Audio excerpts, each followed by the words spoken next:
understands. To me, it's a waste of time. I stand in those lines and I see people and I pray for them. Yes, I know I'm getting a lot of people prayed for, but I'm not allowed to preach in that line. They'll haul me off and kick me out of the country. I don't know their language a lot of times. I said, let me show you what the scripture means. Boom, instantly. I am translated all over the world. Speaking to 1, 2, or 3 people. Speaking words of knowledge. Speaking words of healing. Speaking words of deliverance. And boom, they're set free. And boom, I'm someone else in another part of the world, another culture, another people. I'm all over the world in seconds. And then I'm standing back in that room in Seattle, here above Seattle. And the Lord says, that's what that means. I've just shown you the Ephesians 5:27 church. Whoa. Bring it on. Bring it on. No more plane tickets. I don't need 2 pair of shoes. I don't need 2 coats. I don't need a purse. You equip me for wherever I am. I mean, when he translated me to Rome, it was 4 something in the morning. I was in my pajamas kneeling beside my bed.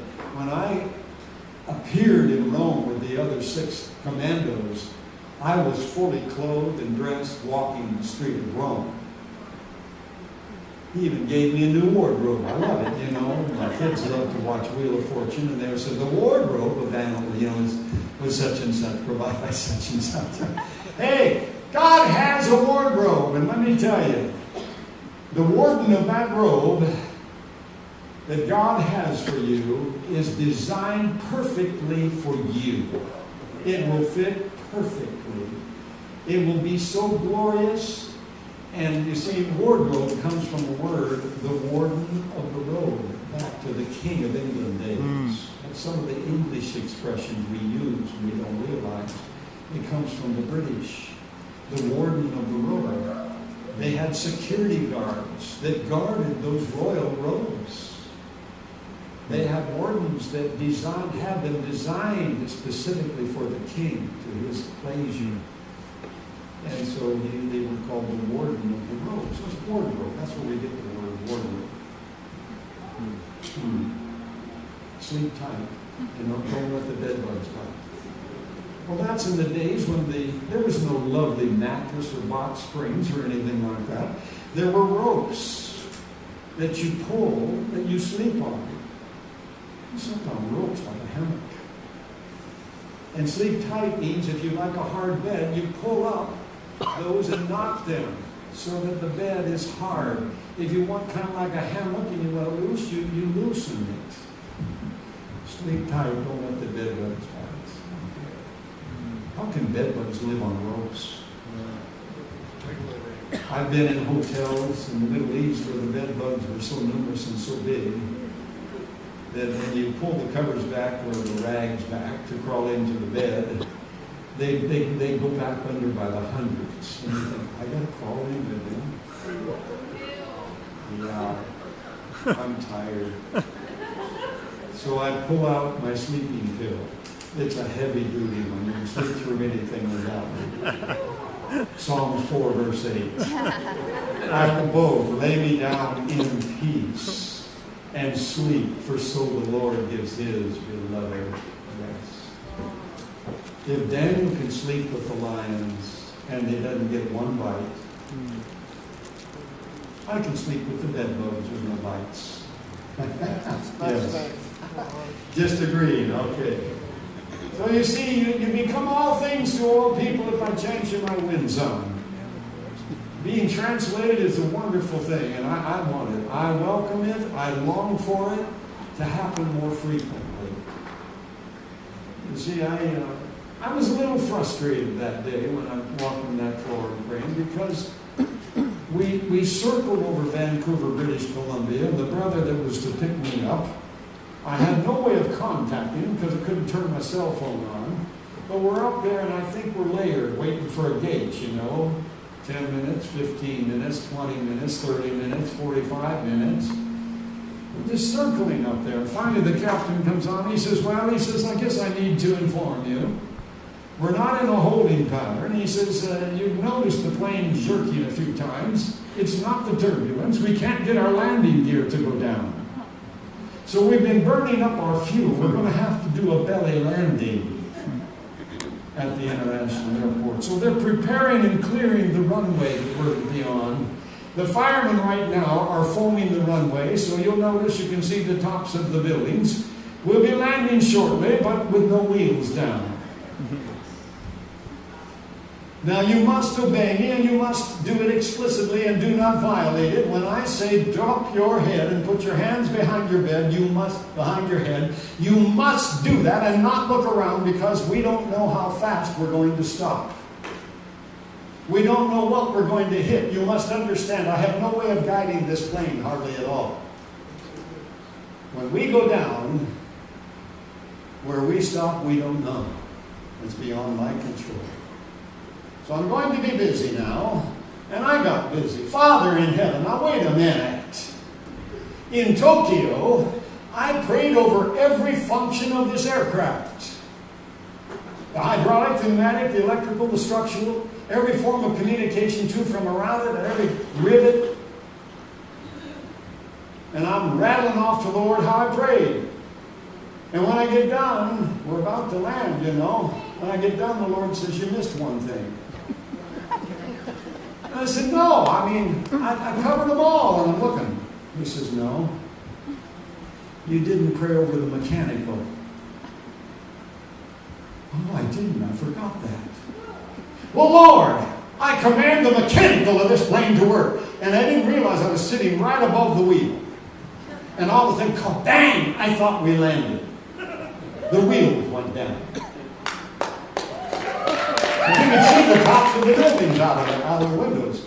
The wheels went down. And the captain says, well, he says, I wasn't touching anything to make the wheels go down. I had exhausted that, everything I knew.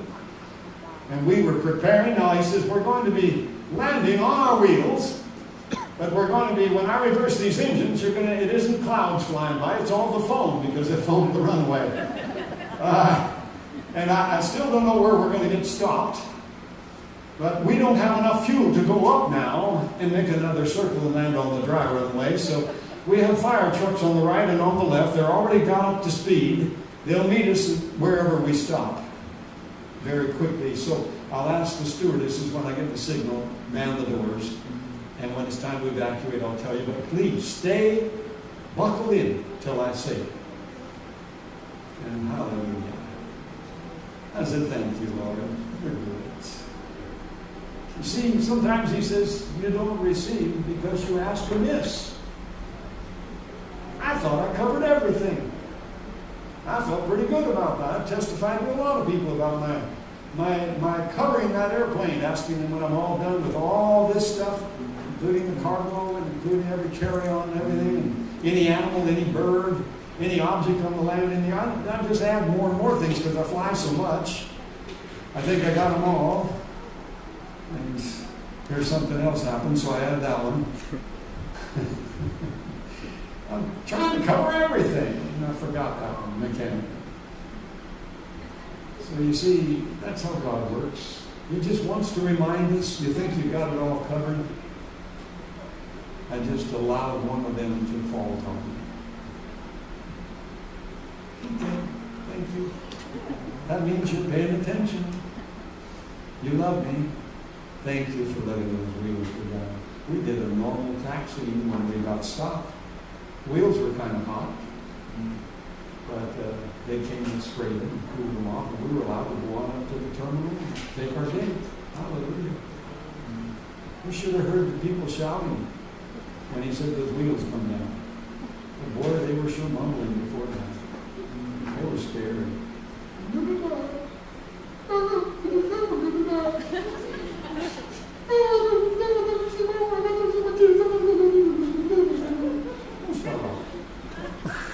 Pray. It's not time to I'll never, or I am. No, who is the I am? Go to him. Hallelujah. shelf right by my bed. It says, don't tell your problem how big it is. Tell your God how big. Tell your problem how big your God is. I love that. Tell your problem how big your God is. Enough. That's probably enough time. Oh, dear, that's 8 o'clock. Why don't we just run right on into the meeting? Is it okay if we don't do praise? Is that all right? Because I don't want to get too. I got to get a little spot of this British spot of this green tea.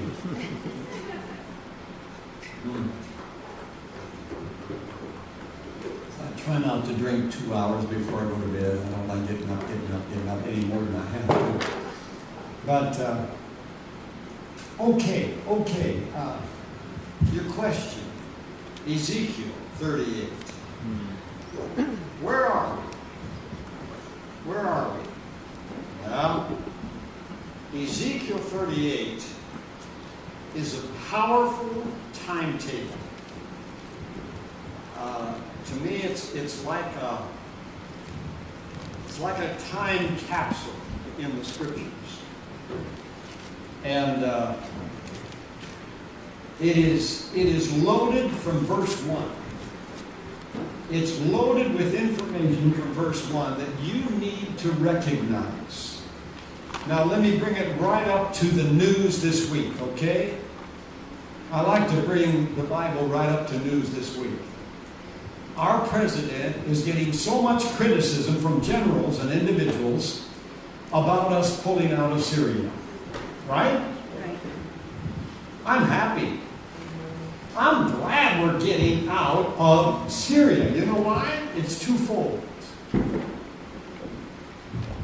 We get in trouble with Islam being in Syria, and we get in trouble with Russia, because Syria is Russia's ally of the Middle East. So we are interfering with Iran and Syria are Russia's, in their opinion, their choicest allies. They play them like a card game, like aces. You know what I mean? They're working them. They're using them double time to stir up freedom in the world. Europe and America. And yes, we need to get out of Syria. Absolutely. Why? People, have you seen the scriptures? What is the prophecy concerning Damascus, Syria, the capital of Syria? God is going to take care of Syria. It's going to burn with a fervent heat, and there will not be one inhabitant left. Why? Syria is encroaching right over there near the Golan Heights, ready, in spite of all of this that's going on with ISIS and everything. Syria is building up military right today, right along the Golan Heights, ready to take back the Golan Heights, demanding back the Golan Heights since 1967, when they lost it. Now, our president has been very favorable to Israel.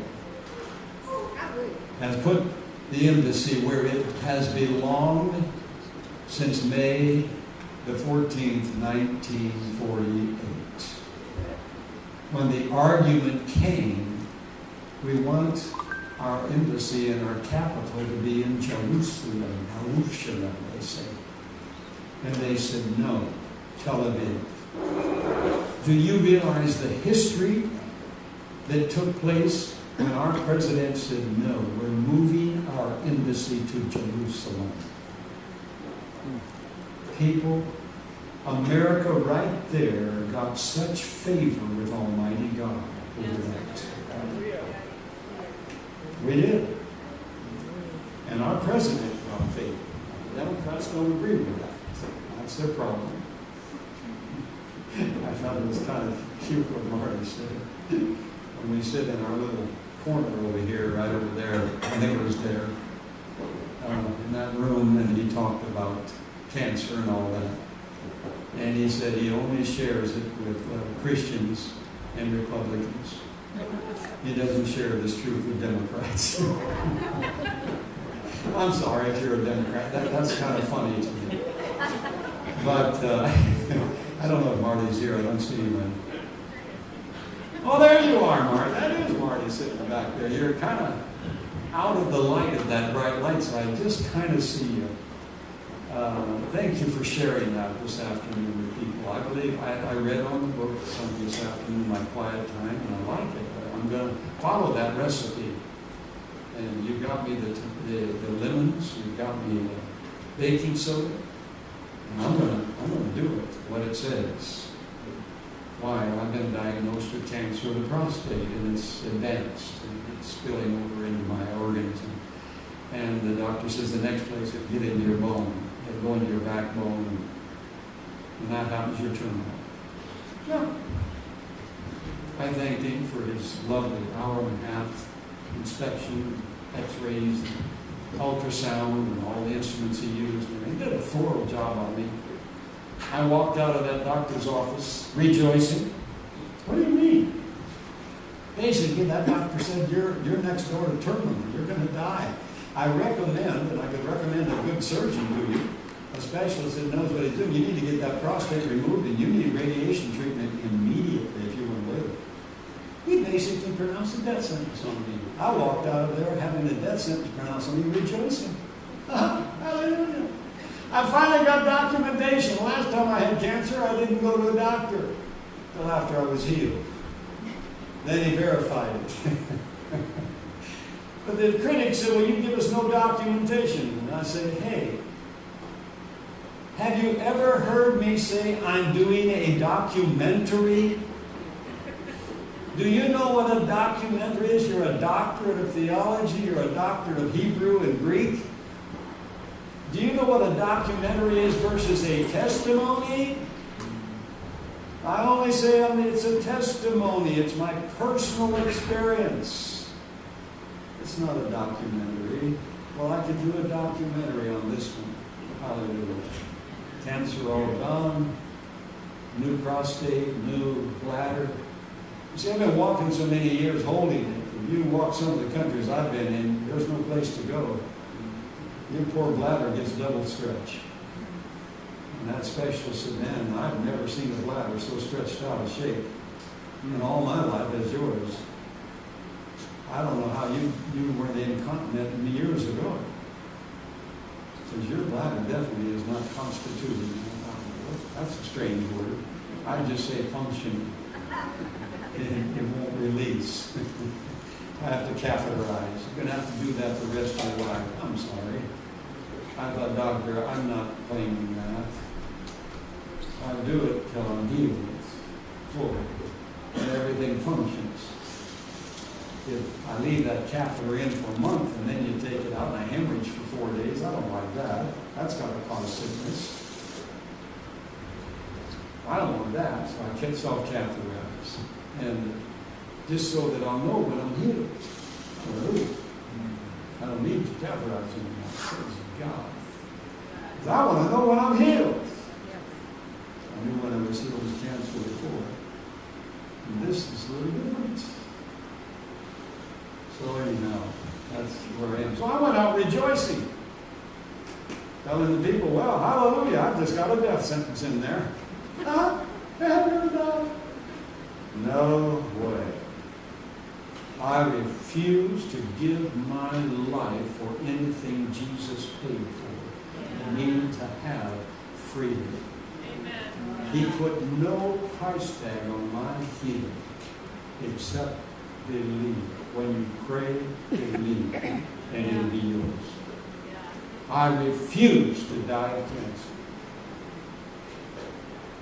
When I pray and ask the Lord to be with me, protect me, an angelic escort, I refuse to die of an accident. I refuse to die of a plane crash. I refuse to die of a robber for what money I have or a little golden band. I refuse to die for that. I'll die as a martyr for the testimony of Jesus. I'll gladly lay down my life. I've walked the Middle East, people. I've had them surround me. I know what it is when you know that they're going to cut your head off. And I've looked at them and smiled. And I've turned around not knowing their language and looked for which one everybody's looking at for the signal.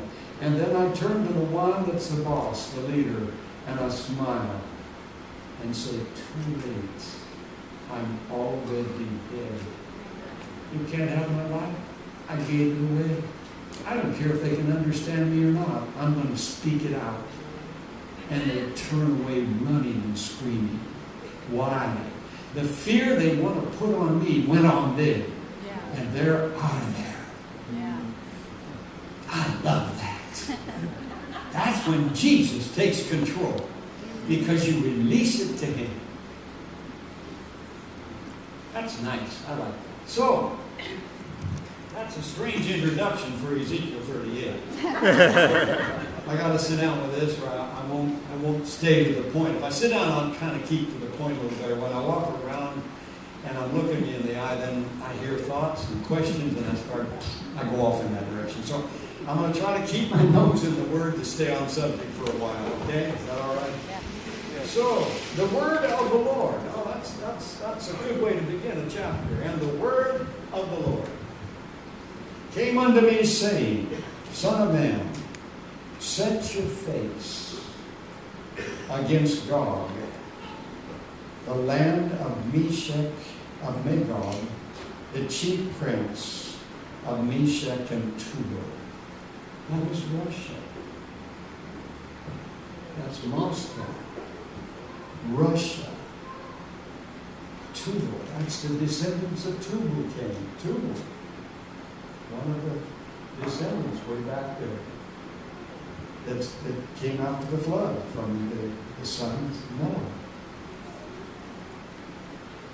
And say, Thus saith the Lord God, Behold. That says, look. Keep your eyes open. Behold means watch it. Jesus said in Matthew 24, Of the day and the hour knows no man. I've heard prophecies and they put a day and an hour on it. And I just tell everybody, sorry, that's false prophecy. Now, that doesn't mean that there aren't times when you prophesy a day and an hour and it's accurate. But when it comes to an interpretation of the prophetic timetable of the Scripture, and they put it, remember 88 reasons why the Lord will come in 88. Remember the next year in 89, He readjusted it? Yeah, He missed that. I picked up newspaper ads in Korea, in Tokyo, in Beijing, where else? Oh, down in Malaysia and Singapore at that time. Those were places I was working at the time He was doing some of that stuff. And half-page newspaper ads in their language, and then I got the ones in English, and they all said the same thing. The Lord is coming on this time in 88 and then 89. He readjusted, recalculated. He was wrong.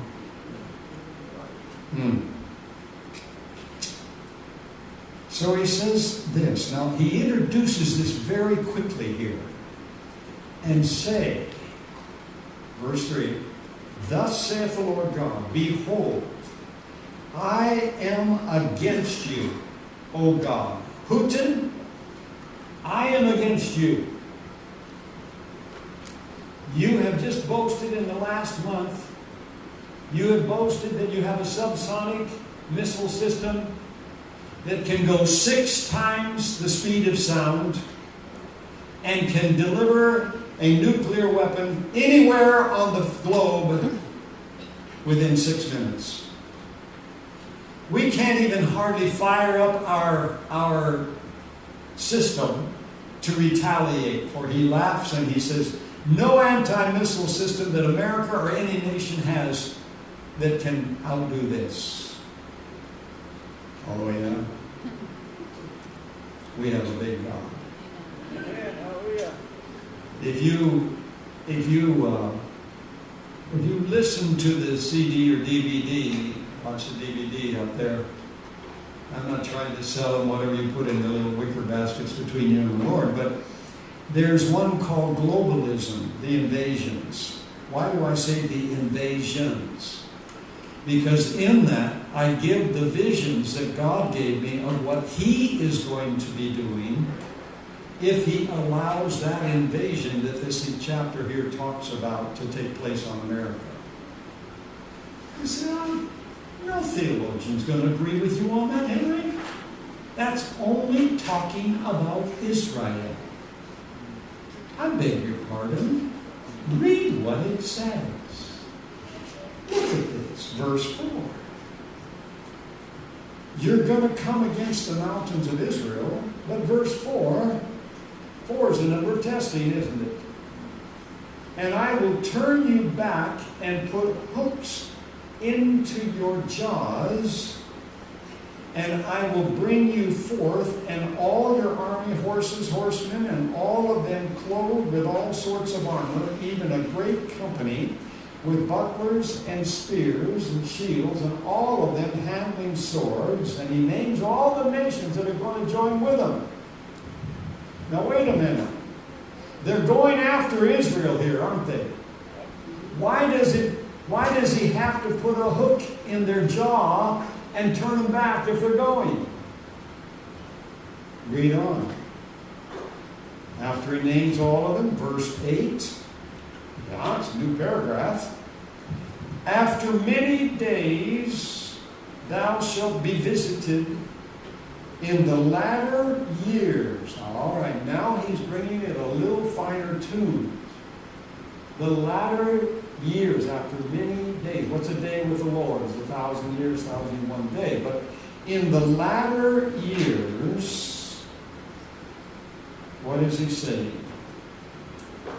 You shall be visited after many days in the latter years. You shall come into the land that is brought back from the sword and gathered out of a many people against the mountains of Israel, which have been always waste, but it is brought forth out of the nations, and they shall dwell safely, all of them. Now that's Israel. That's clearly Israel. I have no problem with that.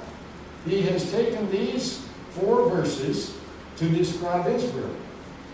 But look at what these next verses say. And you shall ascend and come like a storm. You shall be like a cloud to cover the land, you and all the bands and many people with you. Thus saith the Lord God. Now wait a minute. It shall also, isn't that in addition to? It shall also come to pass that at the same time that I'm going to come up against Israel, at the same time shall you think an evil thought. How much more evil can you be than to take America after glasnost and perestroika we have dumped into Russia and into the communist world of China and their allies? We have dumped billions of dollars. We have dumped our industry into them. We have depleted our own industry to cause them to prosper and build a massive war machine.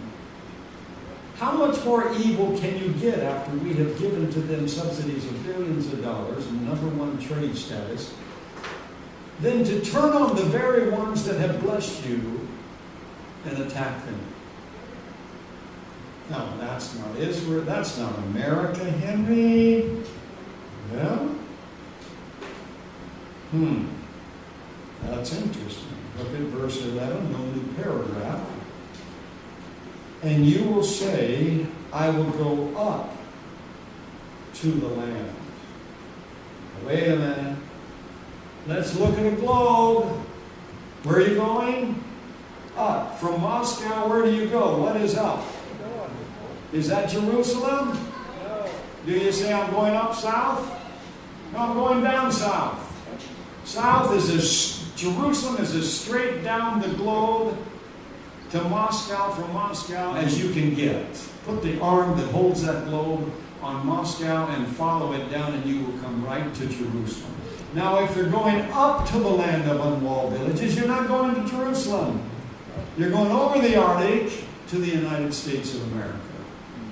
To a land of unwalled village, to all of them that dwell safely, all of them dwelling without walls and having neither bars nor gates. Now, if you've been to Jerusalem at all, and in Israel at all, at 6 o'clock in the evening when it's about sundown at that time of year, you're hearing the iron shutters going over the windows.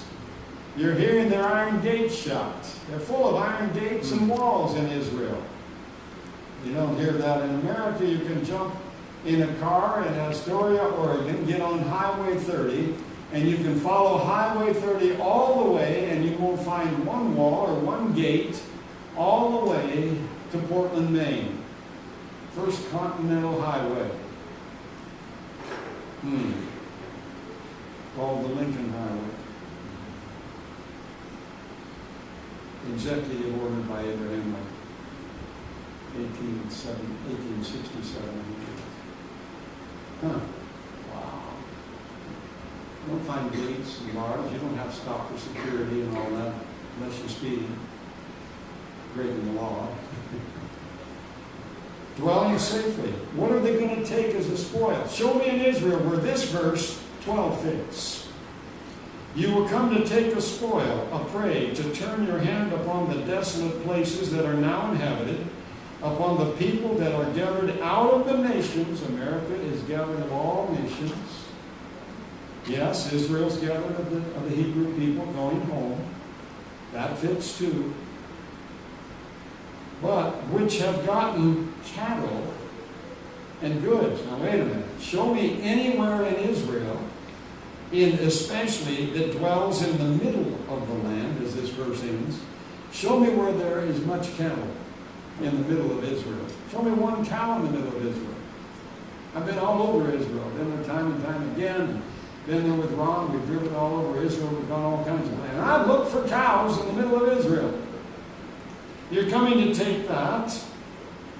Sheba, Dedan, and the merchants of Tarshish with all the young lions thereof shall say unto you, Are you come to take a spoil? Hast thou gathered thy company to take a prey, to carry away gold? You're not going to go to Israel to take away gold. Israel's not known for gold. It's not known for cattle. America is. If you go from Dalhart, Texas, the Panhandle, and you head on 54 coming up into Kansas, and then you come on up 35 to Kansas City, and you come up 29, and you come all the way through Missouri, and you come up into Iowa and Nebraska. What have you got all the way through that corridor? You got cattle. Tremendous cattle. You've never seen so many feedlots in all your life as you see. The smell of it is horrible. Miles and miles on 54 of feedlots from Texas and the edge of Oklahoma. Millions and millions of cattle up through the middle of the land. To take away cattle, gold, and take away cattle and goods, to take a great spoil. Therefore, son of man, prophesy and say unto God, here's my judgment of this matter. Thus saith the Lord God, in that day when my people of Israel dwell safely, shall you not know it? Now we're back to Israel, aren't we? And you shall come from thy place out of the north parts, and it goes back to the invasion on Israel. And we know what's going to happen. We know what's going to happen when that takes place. So I won't take time to read that. But let's go on to verse 22. Here's the timetable that I look at and watch very closely. In my rebirth of Judah, I watch for Israel and Judah to come forth, and I gauge it to the time that they go forth in chapter 12 of Zechariah, and utterly go on the right hand and the left from Jerusalem to Gaza, and utterly purge out the Palestinians. That's coming, people. They have to get rid of the dissension within, because they know Israel is getting ready to fight a major war with Syria, Russia, and all their allies. So that, and to fight the enemy without, they have to get rid of the enemy within. That's the rebirth of Judah. And when that takes place, then God, in verse 10 of Zechariah 12, they look upon him whom they have pierced, and they mourn for him as one mourns for his only son that was and is no more. And on into chapter 13, they're mourning that has not taken place since in the days of Ramon. I get that word, Ramon.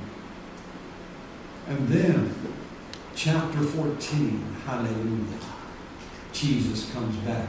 And when he sets foot on the Mount of Olives, look out. Things take place. And the timetable speeds up, and in that day, 17 times in chapter 12 and 13, he says in that day. Do you think God is trying to tell us something?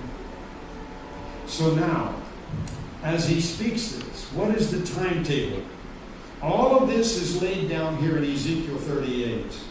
But verse 22 begins the sign of the time. Here's the sign in the world of how God is going to begin pleading with the world, including America and nations.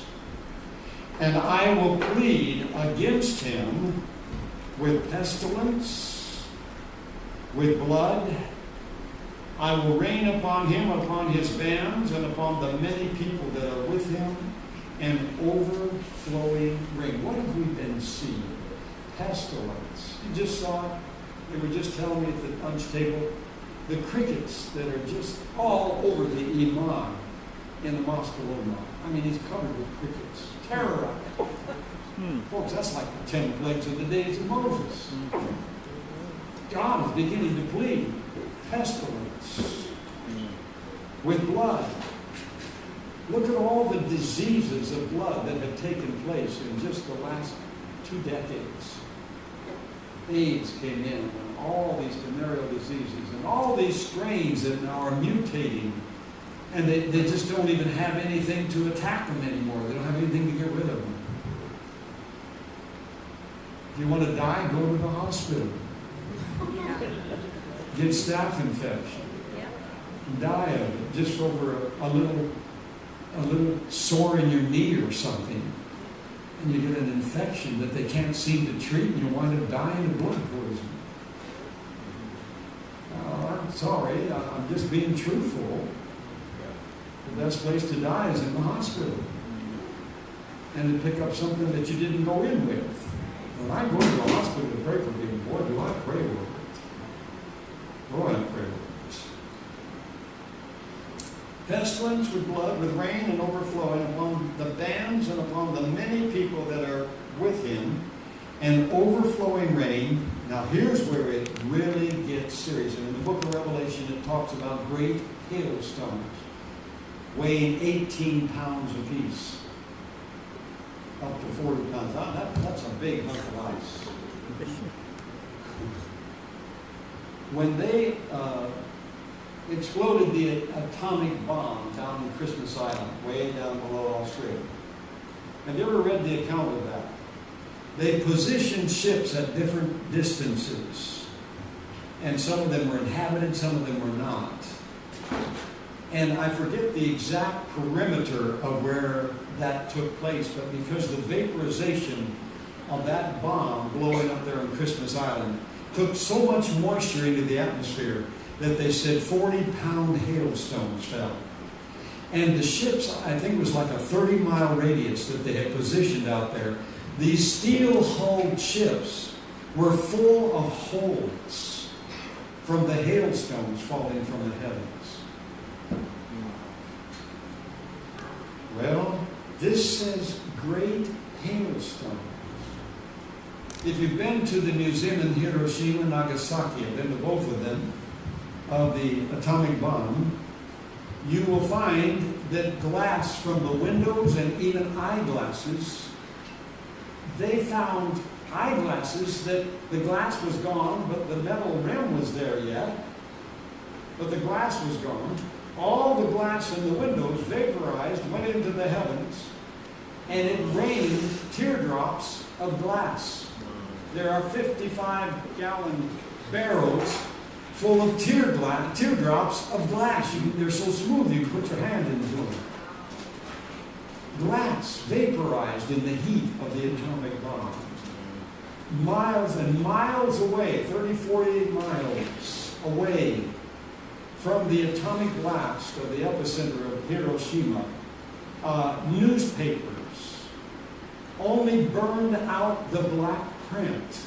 You could hold it up and read the newspaper because only the print was burned of the words so you could read it.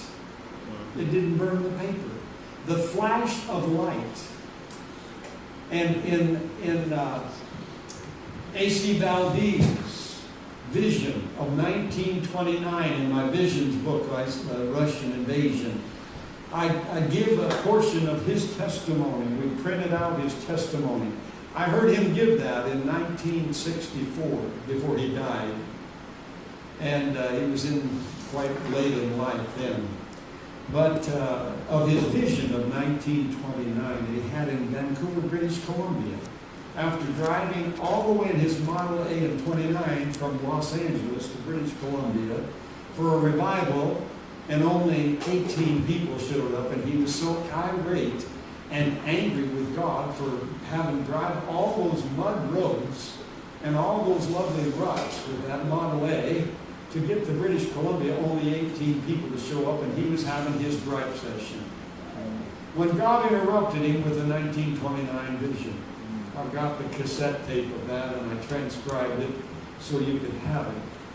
And it's one of those visions that was just disappeared. And people didn't preserve it, but I heard him give it. I can remember him on the stage there in 1964, First Assembly of God. It was First Assembly of God, 64, 65. I was just married, and I can still see him walking back and forth sharing this and the horrors of it. Martin? The name of the guy who had the vision. Valdez. Valdez, yes, was his name. And it's on the Russian Invasion CD or DVD there. It's also, I think, on Watch What God Will Do, Globalism, the Invasions. I think it's on that too. Because he is shown when he falls down on his knees where he believes it looked like Berkeley, California there in 1964. He said the closest area that I can think of that I saw the epicenter of that blast was about Berkeley, California. In Berkeley, you have one of the most violent, corrupt educational systems in the nation. And you have also the skull and bones people, and you have this place where they go up in there. I forget the name of it now, but they do all kinds of wicked things. Corporate leaders, headers, presidents, vice presidents, corporate people go there to be initiated every year. The Bohemian Grove, thank you. That's all in that area, people. God has an indictment against that area, and the elements are going to melt with a fervent heat there. And I believe Valdez was very accurate in saying that. But in 29, he saw when this happened. Now you think with me, the highways were like rivers. The buildings were like glass, diamonds sparkling into the heavens. The cars were egg-shaped, unibody like we have now. Multiple colors. In 29, they were black. They were Granny Goose vehicles. So you see, he saw our day. And he saw the cylindrical object come up out of the sea. So it's shot by a submarine. and it had ICBM on the side of it. 1929. 1948, he was giving it in Chicago, and a man interrupted him and said, I want to talk to you immediately.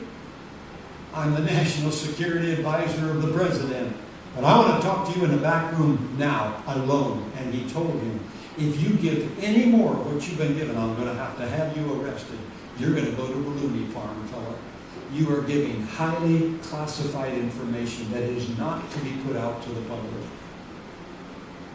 So he shut up till 1964, 65. That was the first he shared it again, people. Because then we knew what ICBMs were. And he wasn't getting classified information. That was the first he shared it. He shared it. Clara Grace shared it. Clara Grace was considered one of the only prophetesses of the Assemblies of God. I heard her give that in the 60s. And very interesting hers. I don't publish that one. You can only do so many. But I heard her give that one, and that was a powerful one. Of the lion, the eagle, the bear, and the dragon. I might give it on one of my tapes. It might be in the Russian invasion, I don't know. But Clara Grace. And she literally saw the ocean falling in behind her in Glendale, California. And she was running. She ran all the way to almost the edge of Arizona. I'm trying to think of the name of the town there, right near the Colorado River. And she couldn't run anymore. She was in her 80s. She jumped the fences and ran in the vision. And she got tired when she got all the way almost to Arizona. And she cried and said, Lord, I can't run anymore. And the Lord said, then stop. Turn around. And she turned around and looked. And there was a massive invasion coming in. And then she looked above it, and the Lord said, look up. And she saw a woman standing in the heavens with a man-child in her arms. I believe that's the overcomers. I believe that's the man-child the Scripture talks about in Revelation. The overcomers. It isn't Jesus.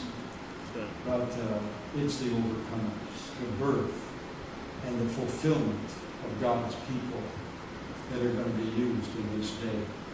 And we've been in a baby stage, but we're going to get adult because the Scripture repeatedly, Paul speaks of it a lot, maturity, coming to one new man. Well, he used that term, but it all means mature. And Paul saw that mystery. He saw it, he looked into it, he wanted to be part of it, and he taught on it all he could. You read Galatians and Philippians. He really gets into this mystery that is now revealed unto the saints, that was kept secret for ages, is now revealed. Hallelujah. And that's where I love Ephesians and how it's now revealed. Thank you, Lord. I read it every week because I love it. I love the terminology and the way he's talking about intimacy with the Lord. So we have these pleadings of God. And it goes from pestilence and blood to rain and overflowing rain. But then it really gets serious to great hailstones. And then look at the last. Fire. What have we had last year? Look at the fires just in America. Not just California people. I mean, we had fires all over America. We had fires in Oklahoma that went from Texas across into Oklahoma and burned for months. And the cloud was so bad that all the news along Seattle and all the way around the coast of California took the news that you didn't see a lot of the fires that were going on other places. Fires. But the last thing, he says, is brimstone. And brimstone is nuclear heat, nuclear warfare. It takes nuclear heat to glaze limestone. And that's what Ron Wyatt found on the Tower of Babel. He found bricks and he submitted them for testing. And they said there are no limestone bricks of this kind anywhere else in the world. This was the fiery furnace.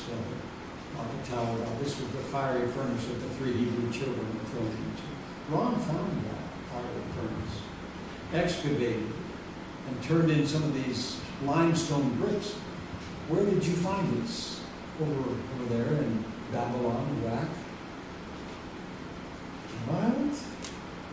The only thing that could do this to limestone bricks is nuclear fission.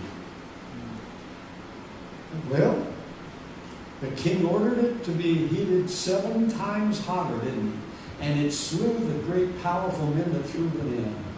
And the only thing that burned off of the 3 Hebrew children was what? The ropes that had them bound. And the scriptures ask this question in Isaiah very clearly. Who shall dwell in the midst of the everlasting burnings? That is a term that they are very familiar with in Hiroshima, Nagasaki, Japan. They call it literally the everlasting burnings. There are people still alive that were burned by the radiation, and they say their body is on fire. They can never find anything to stop the burning of their bodies. I've talked to an old Buddhist priest. I go and talk to him and witness to him a lot. And he requested to see me. And he was just a beginner, the word a monk, beginning the initiation to be a priest. And outside of Hiroshima, about 30, like the equivalent of 30 miles away from the epicenter. And his priest died of contaminated, radiated chicken. He didn't need it. He lived. But he began studying the history of Japan and found that in the history of Japan, they were always slaughtering the Christians. And so he had heard about me walking and praying to Japan and requested my presence, and I went to him. And he was full of questions. And as I began to share with him Jesus, why would Christians endure what they have endured, he said, of what I have read of the persecution, the tortures, that historically throughout the history of Japan, we have slaughtered so many thousands and thousands of Christians. And why would they continue to be Christians? What is it you people have that we don't have? He spoke from a hungry heart. And when I begin to describe it to him, I've got him on video, weeping. I sat with him for 3 hours sharing with him. And he prayed with me, asking Jesus to help him. He couldn't ask him into his heart yet, but he wanted Jesus to help him understand what I was saying, because he knew it was truth. And after I left, he was in his Japanese bath, his mineral baths, and demons came pushing him under and was trying to drown him. And he said, I was almost drowned. And it come back to me, Jesus, wait a minute. This Jesus, that missionary, that Jesus, he taught Jesus. And he said, I couldn't open my mouth to speak it. I was already taking in too much water. But I just thought Jesus, and I come up out of that water, and the water began shooting out of my mouth and my lungs. And he told me that the next time I went. He said, the demons tried to kill me because I was calling on Jesus. He says, now I want to know how to have Jesus. I want to know Jesus. I want to know him better. Help me find Jesus better. I don't want to live a day without him. Now he's building a healing center. To pray for people in the name of Jesus. And he's teaching about Jesus. Hallelujah. Hallelujah. His wife and his son's wife and their child will come to Jesus. You just never know what God's going to do. You know that? You never know. Well, you see the timetable? Do you see a little better where we are? I hope that kind of brings it a little bit to focus. We're in the pleading times. God is pleading. He's pleading with the nations. I mean, these floods and fires are all over the world. Earthquakes. My word, the earthquakes are just everywhere now. And volcanoes bursting up out of cornfields. All kinds of things that are happening in the earth. Blood and fire and vapor of smoke. Is that what Acts chapter 2 talks about? Signs in the heavens and in the earth, and in Job chapter 2. These are all signs of the end of days. And Matthew 24 is very powerful in that. like Matthew 24 and 25. Refer to it quite often. So, yes, we're in this season of God's pleading. About 4 years ago in April, the Lord told me to go across America and Asia and say that we're in the season. Tell my people that we're in a season. Remember before that, the year before that, I had the expression, in America we have this saying, cheer up, it could be worse. Remember some of you? Remember me saying that? But the Lord told me to tell you, cheer up because it's going to get worse. I'm sorry, I can't tell you it's going to get better. Cheer up because it's going to get worse.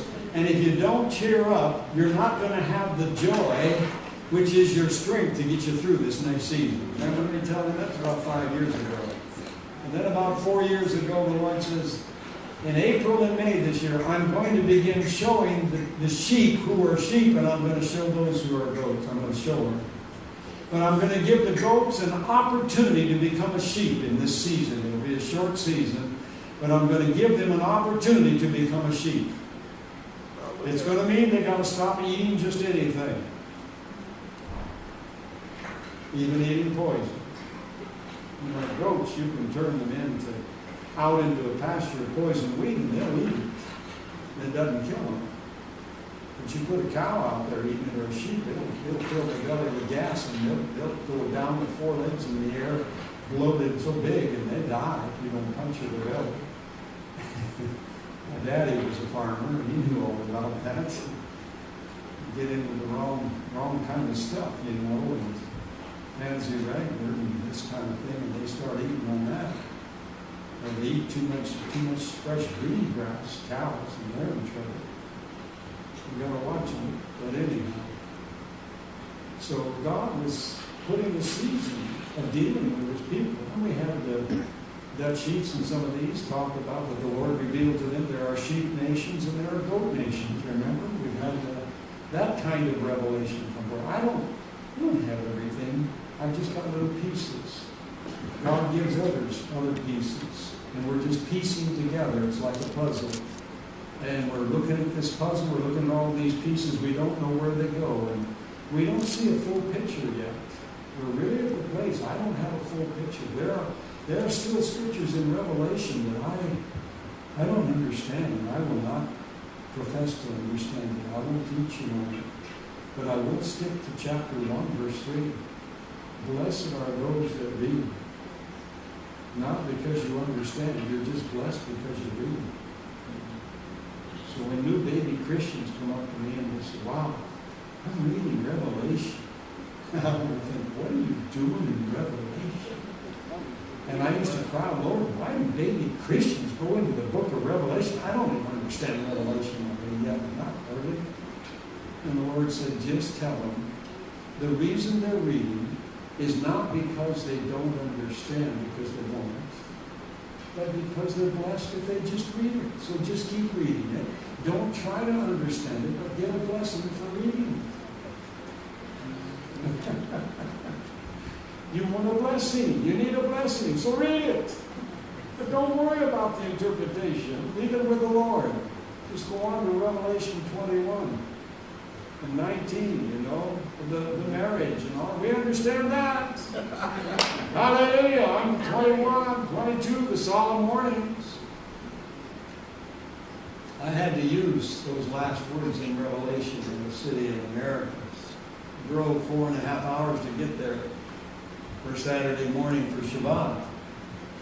Messianic group. I'm not bashing Messianic, but I'm bashing this one because they were totally off the wall. 4.5 hours to get there. I walk in with that Bible, and the pastor says, oh, this Bible. I'm looking for it. That's how out of it I am. And the rabbi, who was a former Baptist minister, walks up to me and says, is that a King James translation? I says, yeah. I like King James. It's authorized by the king. Amen, brother. And he said, well, we accept King James here. But he said, I should have called you. I apologize for you drove all this distance to get here. Because unless you take all the writings of the apostate Paul and trample them tear them out of the Bible and trample it, you're not speaking here today. I said, excuse me. By then, a lot of his people are gathered around. I said, did I hear you say the apostate Paul? He said, oh, yes. That's heresy. We don't accept it here. I said, I guess you're right. I'm not speaking here. I said, but I got to remind you people, it wasn't very far from where I am standing right here that a man by the name of Jim Jones said that a few years ago. So yes, it was the Northwest that this happened, or I don't want to tell you what city. I'm praying for him. But I said, it wasn't long ago when I first moved into Oregon in 1972 that Jim Jones, people had just come up to Portland, I met, that had been with Jim Jones over in Northern California. And he said almost the same thing. One Sunday morning he said, I want all of you, before I preach today, I had a revelation from the Father. I am the Word of God. You don't need that book anymore. If you don't tear it up and trample it, I will not preach. And people began tearing out their Bibles and trampling it, and other people walked out. And those were the people that I talked to. And it wasn't long after I talked to them that Jim Jones moved with his 900 people to British Guyana and talked them into drinking poison. 900 men, women, and children. You see, they didn't listen to the solemn warning I said to those dear people. I said, if you can tear out the writings of Paul, don't use that term apostle. I said, the apostle Paul. I will not change that. But I said, I'm going to tell you something. You start tearing out of this book, and your name will be taken out of the Lamb's book of life. You will never see the new Jerusalem. And boy, they started shaking their fists at me, saying, heretic, heretic. And I said, you leave me no alternative then but to go to that door and kick the doorposts as a testimony against you in the name of Jesus. And I went to the door as they were hollering heretic and kicked the doorposts and walked out. They came clear out into the parking lot, shaking their fists and screaming heretic. People, watch out. There are, as Paul said, false apostles. There are false leaders. Will come in, and I like the words, but Jude said it. Peter said it, damnable heresies. Damnable heresies. And they're coming out, people. I'm sorry. You're not going to take the name of Jesus away from you. That Buddhist priest was being drowned by demons, and he remembered the name of Jesus. And he just thought Jesus, and those demons let go, and he come up out of that water, hungry to know Jesus better. I love Yeshua. I love Yahweh. That's the Hebrew. I am English. Don't demand that I only use Yeshua. Please, don't do that to me. You're getting too narrow-minded and you're shutting me off. And that's what I started with tonight. If we can't sit at a table and you use Yahweh or Yeshua and I use Jesus and we still love one another, you're in danger. And I'm in danger if I condemn you if you can't use Jesus. Unless you tell me that the name Jesus is a false God that fell from heaven. Then we're at odds because you're attacking my Jesus. And I got saved under him. I got filled with the Holy Ghost crying out to him. I've been healed in the name of Jesus, and I have dealt with some of the most powerful satanic forces and priests on the face of the earth. One that had over 10,000 witches' covens under him. I led him to the Lord, but he and I locked horns. And I walk in the name of Jesus. And he said to me again and again, do you have to use that name? I smiled and said, yes. It's the most precious name in the universe. How to make it shake and tremble all over. I don't like that name. I love that name. Woo! He was in a hot seat. because he couldn't get free of the love of Jesus. When he was ready to commit suicide, Jesus came to his rescue. And he got gloriously saved. And I tell you, over in Great Britain, people, when I'd walk the streets after that, would holler out way up from their window in big multi-story buildings, "Man of God! You're the one our former high priest told us about. Stay, I'm coming down." One man came down enough but his undershorts. The plains were frozen with ice. And he accepted Jesus. And when he accepted Jesus, he felt the cold. And he said, "Oh, I'm beating the skivvies." He says, "I'm embarrassed. I'm sorry. We stay here. I want to go with you to that prayer meeting." he was a warlord. Hallelujah. Was. Thank you, Jesus. Hallelujah. Well, there we are. And I don't know what time it is. I didn't... oh, yeah. It's 9 o'clock. We're doing pretty good. Hallelujah. You've got a long drive, some of you, to get back. And I do want you to come back tomorrow morning if you can. Some of you have your own fellowships and you won't be able to, but I'd love to have you come back in the morning. I remember I said this morning, the Lord willing, I will go into some of the miracles and some of the healings and sufferings I've been in. Well, sorry, I got derailed. And we haven't touched on it at all. Maybe I'll do it in the morning. I made the statement to you this morning that this past year was the most testing and trying year of my life physically. And I've survived it. Hallelujah. I'm standing on my feet. And just let me give you one little piece, okay? I've got to give you one little nugget. I've got to have another drink of this green tea. Hallelujah.